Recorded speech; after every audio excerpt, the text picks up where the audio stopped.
you imagine any other consumer goods company like Nike measuring the success of their business or understanding it by the reach of their advertising? Only so far in how they drive things that actually matter. Customers, products sold, money spent, and retention. So I use something called fan lifetime value, just a better measure of fandom. Rob Abelo, founder of Where Music's Going, CEO of Roll Call Records, and ex-artist manager. How much value does this fan or customer bring to my business over the amount of time that they're with me? And I look at this as the North Star metric for your business as an artist. What's the value of all your fans?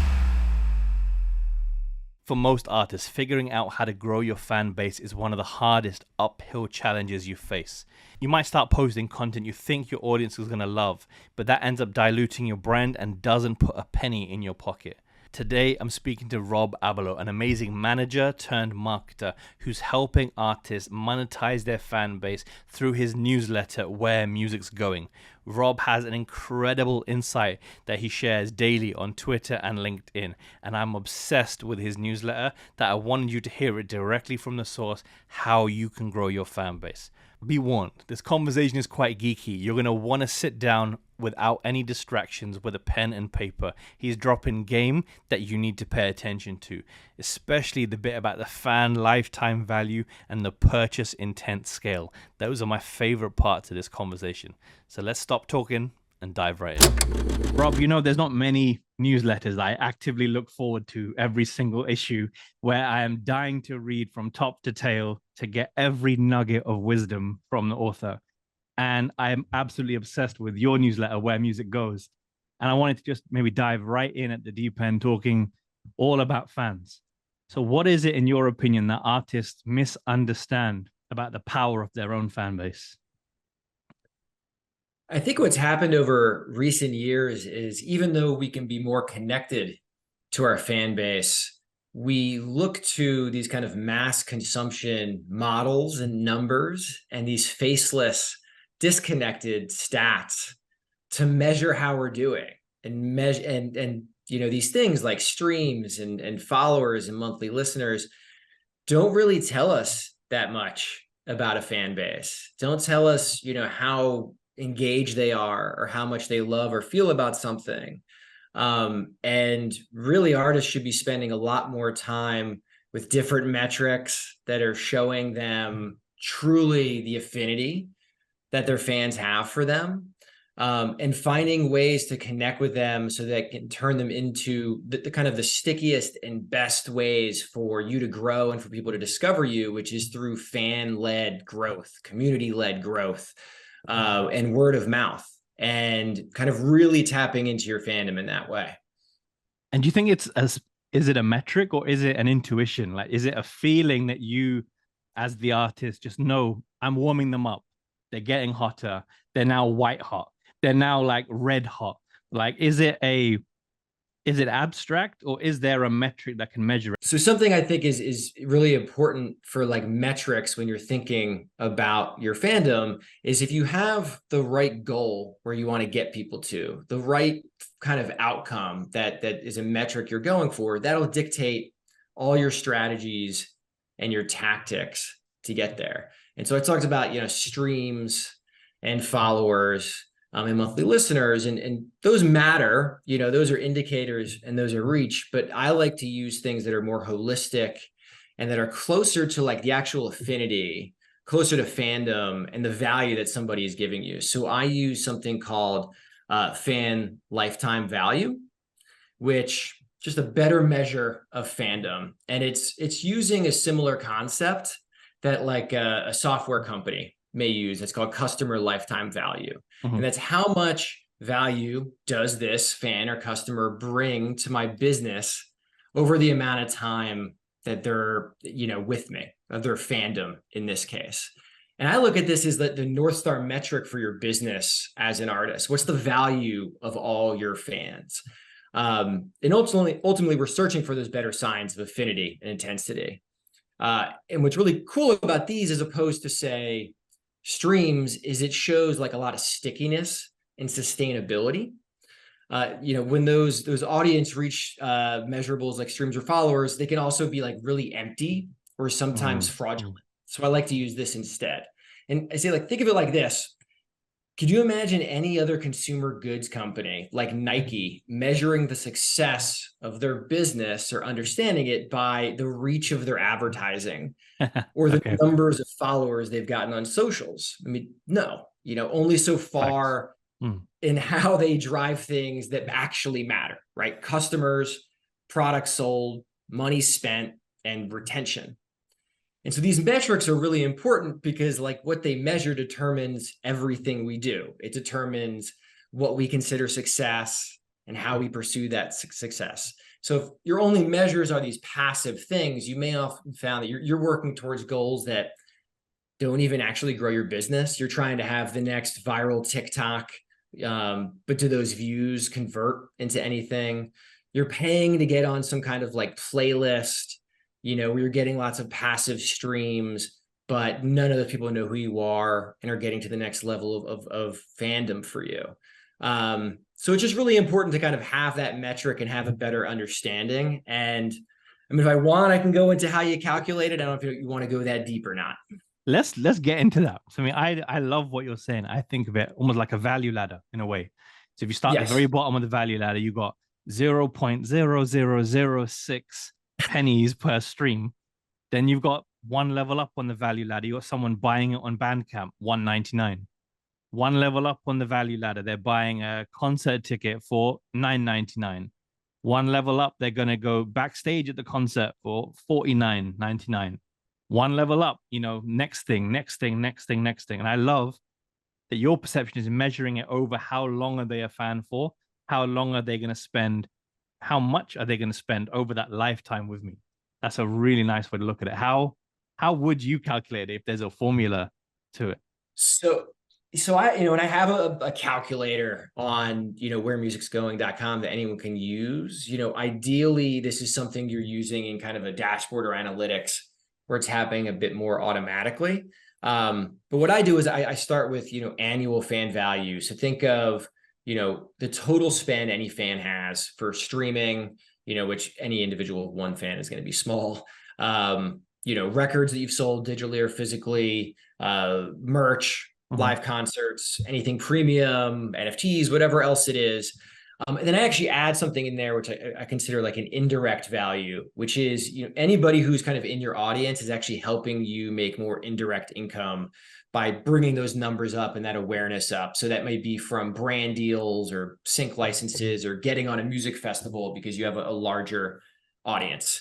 And some members of your audience may have like larger indirect value because they're like influential in some way, shape, or form, or active on different channels. I then segment your audience by listener, fan, and core fan. You could go deeper, but it's simple to keep those three. And then I'll take the average, annual fan value for each of those. If you can take a guess, you can approximate, or if you have data on enough of them, you can just average it out to whatever the audience size is in a larger way. To then get lifetime fan value, I multiply that by average fandom lifetime. So it's like, how long are each of these people going to be a fan of yours on average? A core fan is going to be a fan a lot longer than a fan. A fan is going to be there a lot longer than a listener on average. And, you can kind of get it by, the total fan value, but then you also get it for each of these segments. And the reason why I find it to be so interesting is it really kind of shows you some things that illuminate, like, what's the value of your fan? What's the shape of your audience? Where is the most value coming from? And where, like, what do you need to focus on? Is it getting as many people as possible to know who you are? Or is it really about converting people down into fandom and core fandom and like retention for those people? So like individually, I'll see that fans are worth 100 to 200 times more than a listener. And core fans are worth 1,000 to 2,000 times more than a listener. So that's a 1,000x jump from a listener to a fan, and then a 10x jump from a fan to a core fan on average. And you'll see things like, even though you may have 1 million listeners, your 10,000 core fans are going to be 20x more valuable than them over a lifetime. Absolutely. And really, Yeah. like, Yeah. it's fascinating. And what's interesting about it is every audience has a different shape. You know, we understand size, but I look at it as like audience shape. And that's like, what's the percentage and the balance of these things, but also, you know, how much does one, you know, do your core fans spend compared to someone else? So I just think having, you know, an understanding of this lifetime value and the shape and the different segments of your audience, now you can kind of tap into what you want to do and how you want to achieve it. One of the best ways to grow your fan base is to collaborate with other artists and sponge their audience into your own. But the fairest way of divvying up the royalties is using splits by DistroKid. This is a transparent and equally fair way of splitting the bag. So within your DistroKid dashboard, you can set any collaborators, team members, or anyone who deserves a slice of the pie and decide their revenue availability for this project. 10%, 15%, 30%, whatever. Set their email address up and they get invited to join DistroKid and have their own dashboard that they can get paid directly into their own wallet, even if they're with another distributor. But why would you be with anybody else? And then you can make sure you check in on your revenue every single day and cash out as soon as you hit the threshold every single month.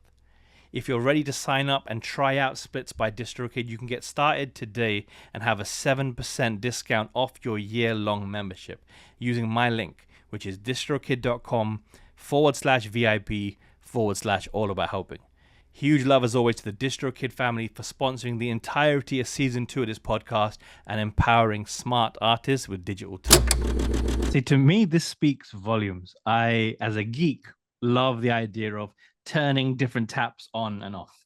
And, you know, I love the pie charts that the industry puts out, like X% of your revenue from touring, Y% of your revenue from merch, and so on. I think many artists are wondering, but hold on, Rob, I've not even monetized my fan base at all.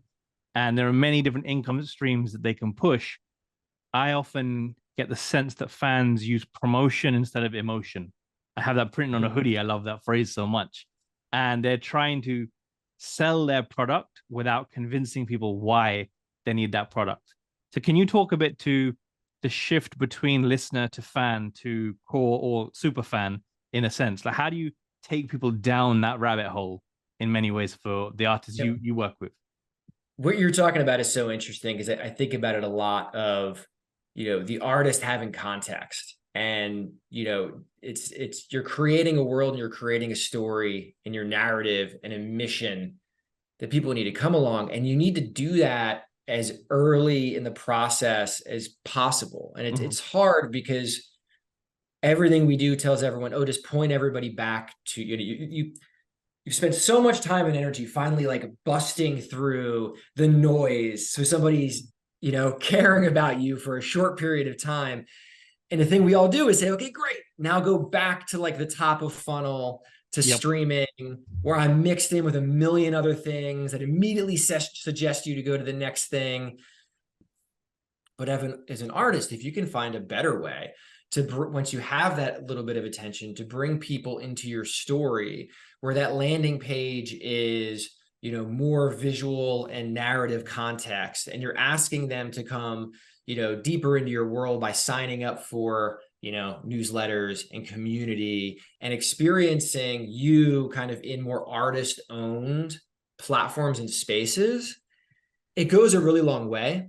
It can be a challenge because you're not going to see like as high conversion because it's a bigger ask, but it's so much more meaningful in creating a relationship and getting people to convert. But in terms of people who are already familiar with you and maybe like toying with coming down that funnel or into fandom, I go back to the, you know, low intent versus high intent experiences you can have, and creating high intent places for people. So don't just exist at streaming and then have a thing someone can buy. Have things in the middle, you know, have, you know, social listening experiences at places like Stationhead, where your biggest group of fans, even if it's like 30 of them, can come, and you can host a listening party. They can listen together and ask questions. They can find each other. And then like they can buy the album during the process. Nice. You have to find, I think, all these kind of additional areas to have experience with people that slowly bring them down further into your world. I love that to pieces. I remember one of my friends, his name is Rick Flo. He did a listening party on MixLR, the streaming radio station. And it gave me such pirate station vibes where he played the instrumentals only of his entire EP and he hosted it and he rapped all the bars of the entire EP from Amazing. memory live on the spot. And there must have been about 80 people listening in, but it was a show. And I love what you're saying here is about it's nurturing these fans. And we're going to get onto fan data and how you capture their emails. Definitely want to probe your brains on that. But I love this sense of you're not selling to them, you are cultivating them. You are growing this community without losing the authenticity. Because no one wants to be sold to. It's not QVC. They want to be spoken to. That's the whole thing with super fans. The super fan moment right now is everybody's so focused on how you can exploit people for another dollar instead of how you can just create more super fans and lead them to help actually be the biggest levers of growth for you. You said something interesting there with there was 80 people there. And there's this interesting trade-off between intent and reach, usually, right? The places that have the biggest reach have the lowest intent, big passive playlist or radio. But sometimes the places that have the most intent can have a lot less reach, but it's so much more powerful. And it's hard for our brain sometimes to process that. So I think of it even like, just think of like purely streaming platforms. There's ways people can, passive, that's low intent, or adding, your album to the, saving it and listening through is high intent. But even like platform to platform, some are higher intent than others. So like Spotify is the biggest, Apple, Amazon, but look at SoundCloud or AudioMac or Audius, which are smaller, but tend to have higher intent people that are there doing higher intent activities. So they're more actively looking to discover new artists. They tend to be like early big fans of things who help kind of grow it. And those platforms actually give artists tools to more directly engage. So, it's so important now to like do that direct engagement, especially early on, to bring people in. And we often get lost in this kind of, I just want to go where the biggest numbers are all the time. But that's what everybody else is doing. And converting from there is very hard. I think it also depends on the medium, because if you look at 80 streams, I want to keep with this example, 80 streams feels like nothing. But then if you look at 80 ticket sales in a room, that's pretty damn good. And I think it depends on how you're looking at the number. And you've did this one amazing newsletter about vanity metrics versus intensity metrics. I'd love to kind of tap into that. So what are some of the signals of love and the signals of adoration and enthusiasm from a fan base, and which ones are just the fluff that create the perception and the vanity that it looks good, but don't actually make a difference? I got out of artist management earlier this year, and I'd done it for 20 years. And the last artist that I was managing was this really interesting, case study into that. They had 300,000 Spotify monthly listeners. That's not that many, and I'd say on like the most recent album release, their streaming made them like $80,000, which like paid for the recording and the marketing. They were selling out 1,000 to 3,000 people every single night at $25 tickets, earning over $1 million touring, selling thousands of vinyl, doing well in sync in those things. And, it just shows, if someone looks at that artist, they may not think they're very successful, but not only were they earning really well, but they have a far stickier, more sustainable business that's less dependent on the next viral moment than, like the next recreation of a thing. Those things matter to add on new fans, but they aren't like a necessity for the business of the artist growing. And they do that by like, our big thing was like subscribers on the email list and ticket buyers, which is always all we cared about. And everything else only mattered in how it funneled to that. Well, in many ways, because if you have such a loyal, hardcore fan base. Again, we're going to get onto data capture and email marketing, I guess, and just by natural flow. But you're almost speaking to an audience that you know are going to buy, rather than trying to go out into the cold, wide world with targeted ads and try and get strangers to want to buy in. You know your fans, you know what they want. They want to come see you perform. You know what cities they're in. CRM segmented data, send it out to make sure you get the sales. Is that kind of how that process went? It's a huge part of it, but it's also influenced in where are we spending our marketing budgets and activations, in that they're not just like new fan acquisition, but they're like, Mm-hmm. how can we just like blow away these existing fans with bigger and better and more interesting things to make sure they're fans forever. It even came down to just having like crazy good, essentially customer service of like engaging with people throughout like the lifetime. And so many times of fans having like big moments, like before a show, they email me as the manager and they just got married, or, it's their friend's birthday, and us going out of the way to bring that person on stage or like do a call out and a special thing for them. Like those little things, when you're thinking about it, like on a fan by fan level, not just for that fan, but for all the other fans, you kind of see it. You're like, this is like a community we're a part of. This is like a world of fandom. It really kind of gets ingrained in that.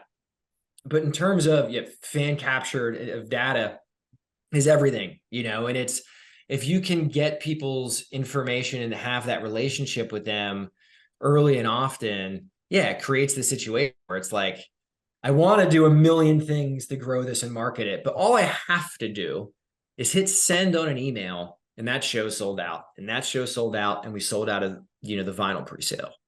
And that's a really powerful thing because, as these platforms change day by day on what we're using, which ones exist, we've built up all these followers, but on average, we can reach 16% of them, you're essentially, all these things are rented audiences that you're advertising to, and whether through your dollars or by trying to like be good for the algorithm in your content and how often you're posting, and you hope it gets some level of eyeballs.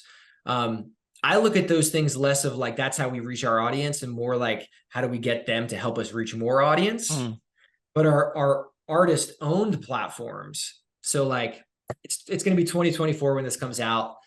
The best marketing plan you can have is just have somebody's email and maybe augment that to like also their text.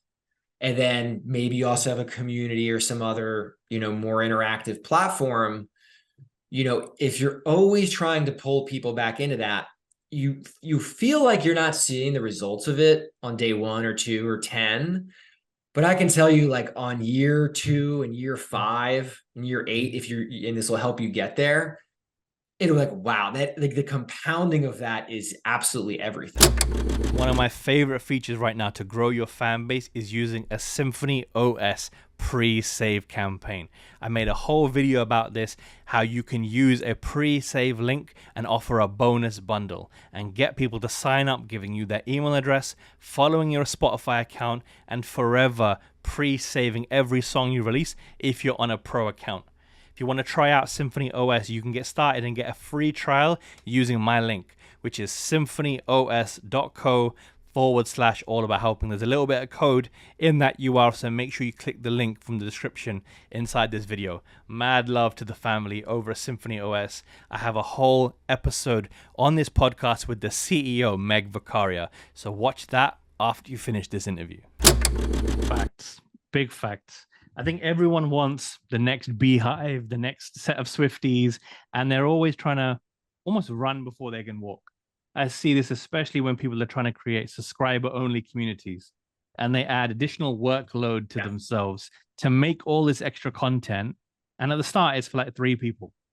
And then what I usually see happen, and it breaks my heart, is the artist breaks their promise to the fan, and they do not deliver and execute that bonus content they promised, so people unsubscribe. And then they say things like, fan bases don't want this. No, 1, you made work for yourself instead of giving them things that were easy, and 2, you broke their trust, so of course they're not going to pay when you broke their trust. I think the future of where music's going. One of them is the power of artists creating their own universes, to lend a phrase from you. And in that universe, you have multiple levels of things you offer, from credit to shout outs to bonus physical gifts and so on and so on and so on. The more you pay, the more access you get. I think that's what a fan truly wants, is to be close to their favorite artist, to be seen by their favorite artist, and to boast. He DMs me all the time. He lets me come backstage to his shows all the time. What do you think to that, in a way? Like the I closeness. agree. And feeling like you're in it, not just with them, but with the other people that are around it. And, I say you got to under promise and over deliver. And it can be really hard. You mentioned like, paid subscriptions and then not keeping up with it. It's hard. The Patreon model never really worked for like most music artists, because that's the cadence and the promises you need to make, and the way that this media gets to people doesn't really work there. It just didn't always like flow with like the way an artist wanted it to kind of have that experience. Or I tried it with artists, and we always felt like we were under delivering. And sometimes creating that community or place, like, it's not that it needs to be paid. It's just saying, like, if you want to go deeper, if you want to exist and get more and have more access and have maybe even some say or talk to others, like, this place exists, whether that's official or unofficial from the start. But I think like the world building from day one is huge, because you're kind of putting your stamp in the ground, and that's also your way of like delivering this extra value that people remember. There's an artist named Toby, Tobi, and he's on Sony. And his manager, who's a reader and great manager, and they put out a couple records on Sony, and like some of the numbers had done well, but it felt like they had never really had like a direct fan strategy or place or like a way to show his context. So it was every campaign, every song, it was just like starting over from scratch again. For sure. It either did this on streaming or it didn't. And so they, for this most recent album, like built out his world on his website, which was the place where you could listen to the album. They made all these visualizers. It was like all connected narrative. He had hosted podcasts there with like collaborators, and people could like collect things. None of it was paid, and like you could change your avatar.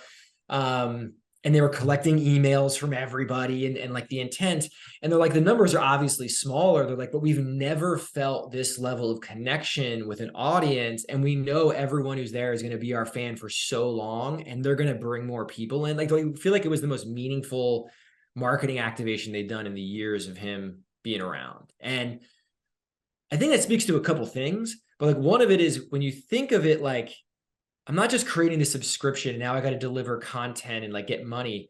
Instead, you think of it as, what's the story I want to tell, and what is the world I want to build, and how can I make that a fun place? Now everything like you're building and putting out isn't like this pain in the ass. It's like, I want to build the next layer. I love that, because the world is only going to get bigger and bigger for Toby and any other artist. You start with X number, then you 10x that, you 10x it again, and you 10x it again.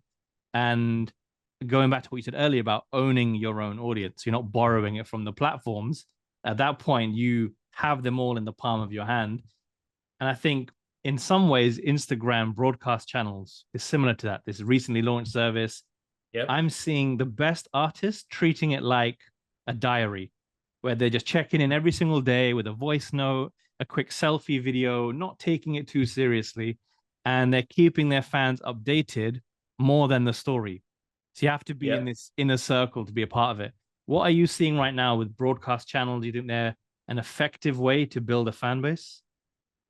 I think so. I mean, I haven't done like enough effective marketing through broadcast channels. I love that they added that. I know, and this is what always gets a little complicated when we all want platforms to allow artists to directly engage with fans. But then like once you let everyone do it, then it's like, oh my God, now every artist is spamming me with stuff, right? So I think it's, people are going to mute you who aren't interested, and they're going to show their intent. And the people who want to kind of get that additional experience are there for that. And you have to understand, what is that zone and what's the kind of like content that makes sense for it, and tap into it. I made two promises to my tribe the day I built my broadcast channel. I said, one, I will never just send you links to my videos and ask you Hmm. to watch. And I said, number two, I will share things from other creators that I think will inspire you. So I Love use that. it as a place. If I liked a mindset podcast, I share that with them. If I liked Hmm. a tweet from you, for example, I'd share that with them. I use it as a place to give rather than ask. I think that's Yep. something a lot of artists do not do is they are asking, asking, asking, asking from their tribe, and they kind of forget about the giving first. You know, Oh they yeah. And send out it's emails saying new song out now, but they haven't primed it in the weeks before. there's no context, there's no extra value given. It's okay, it's campaign time, so now I've got, X amount of content pieces to promote this thing, and I want you to take this action.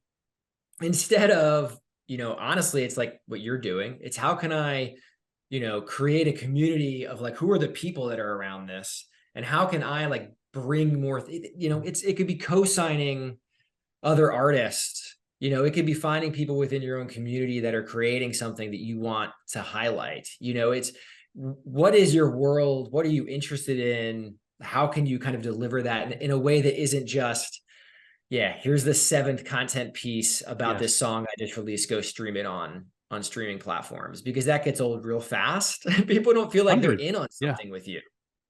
I think it all comes down to desire and magnetism. I talk about this quite a little bit because if you can't create desire within your fan base to want material from you in general, you're fighting a losing battle already. Because if you have to shove it down their throats, they ultimately don't want it. And then on the other Mm-hmm. side of the coin is magnetism, is that you attract them to you. You don't have to pull them in.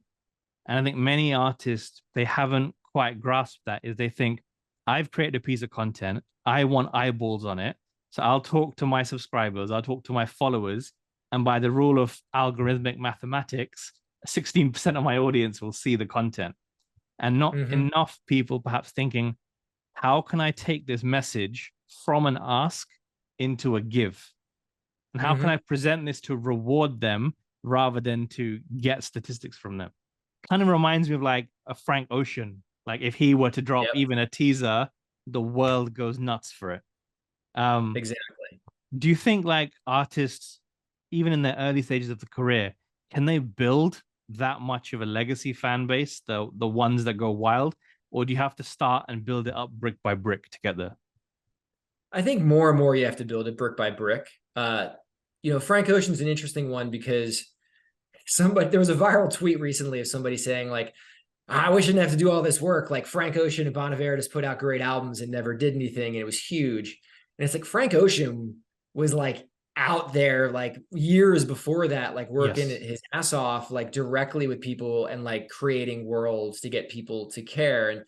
And so I think it's been this way for a long time, but more so now than ever. I think the biggest skill for an artist in the next 5-10 years is being a community builder. I think direct hand to hand, I call it fan to fan combat, is just like growing one fan at a time, especially because there's just such an assault on our attention. Agreed, because otherwise you're just a band or an artist that someone used to listen to, and then they identify as I used to like them. The choice of words is important. Or they would say, Yeah. no, I'm still a fan of X brand. And I Mm-hmm. think one thing maybe not to overlook is that every person who goes to a gig takes a good 3, 4 friends with them. And so I think by being sticky and speaking to the fan, you get them to bring their usual gig goers with them, and you can 4x or 5x your crowd because no one wants to be by themselves. Yep. They say I'm going, and they find a group of friends to go with. Has that ever Mm-hmm. helped you along the way of like setting out your concert shows in the past for your artists, like making a strategy that people want to bring their friends? Oh yeah. I mean, obviously, some bands are easier to kind of blend into that. Like you have the band that's like the more party live show where it's Yep. like you don't even need to know their songs, where it's just like that is the strategy.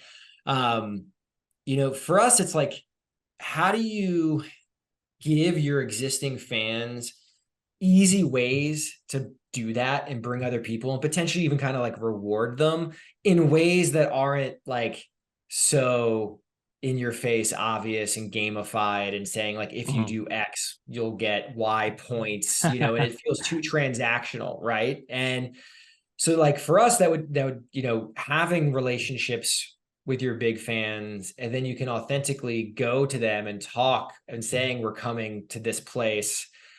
Here's ways of spreading the word. And sometimes that's tapping into your existing fans and having those like live streams and social streaming and events or whatever it is, that they can be the ones to say like, oh, you've never heard of them? Jump onto this thing that we're doing.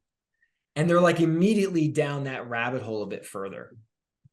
Fact. The number of times I've queued outside HMV come 9 a.m. for them to open so I can run in on release day, be the first to grab a CD. So Right. I think, yeah, I would be remiss without asking you. My last way to wrap this up is, where do you think music is going for a fan? Where do you think the future of artists owning their community is going to go in the next 1, 5, 10 years or so? Yeah. I mean, I think that there's already like so much music and noise out there, not even just music. There's just so much competing for our attention. And I also think more of it is faceless, more and more of it is inauthentic, maybe even AI generated. It's content, but it's not connection. And I think there's more and more people who are looking for being part of something. And that is where artists can really step in, and whether that's them or as part of a collective, say, we're building something bigger than the content. We're building a community in a space. It takes in some ways more effort, but if we put that work in, we can build some really strong things, because there's so much kind of content that could be out there in your playlist and your feed and your scroll, but there's fewer and fewer artists that you care about. And it's about how can you position yourself as like an artist that is worth caring about and is doing things that gets people to care. Yeah, definitely. I think as the world shifts towards Web3, and NFTs had their bubble, they didn't quite land the way I thought they would. But I reckon as artists are going to be giving away slices of the revenue pie, slices of membership for life services, where if you're the holder of this token, this NFT, you're going to get X forever. To me, that's where I see it potentially going, or other ways to take the fan activations that happen offline in our generation, taking them online. To me, it's those sorts of directions. Yeah, I mean, you can look at a chart, which I wish I had right now, of vinyl sales over the last 50 years, and you'll see, this giant amount of vinyl sales. And then as CDs came in to nothing, and then as streaming, and then all of a sudden, the last few years, you see it jumping back up. And I look at this and I look hipsters. Yeah. Well, I look at, and 50% of people don't have turntables. And I look at this and I say, this is consumption and this is fandom. This is, I want to have a way of showing identity and proof of fandom. That's going to get digital somehow. Yes. Right. And right now we don't have the great ways of doing it. And I think with Web3 and NFTs, like there's a lot of promise there. There's also a lot of short-term difficulties from both consumer sentiment and just, immature technologies that don't always work the way they should. And like the real unlock for it is interoperability. It can work in all these different places. And if not enough places have adopted it, that doesn't have the true value. But I think that is ultimately like, you may not know it's an NFT, you may not know it's on chain, but every action that you're taking with an artist is eventually on chain and interconnected. And that gives really great ways to kind of like put fans, like kind of center them more in the experience, and have like artists understand, how can I reward better fan behavior, and how can I kind of incentivize the right things? Because they can see and know everything you're doing in a holistic way. So I'm bullish on it. I don't know how long it's going to take. Agreed. Totally agreed, my man. I've loved this. Thank you so much for your time. Where can people subscribe to the newsletter? Where can they find you on socials? Give us a quick plug so people know where to interact, please. Yeah, best place to go is wheremusicsgoing.com. So I send out a weekly newsletter from there, which is kind of, how to think and then how to do. So that's new tools to use, some case studies. And then on Twitter at AbeloRob, you can kind of get me doing more daily info as well. Love, bro. Thank you so much, man. I've loved this. Thank you for having me.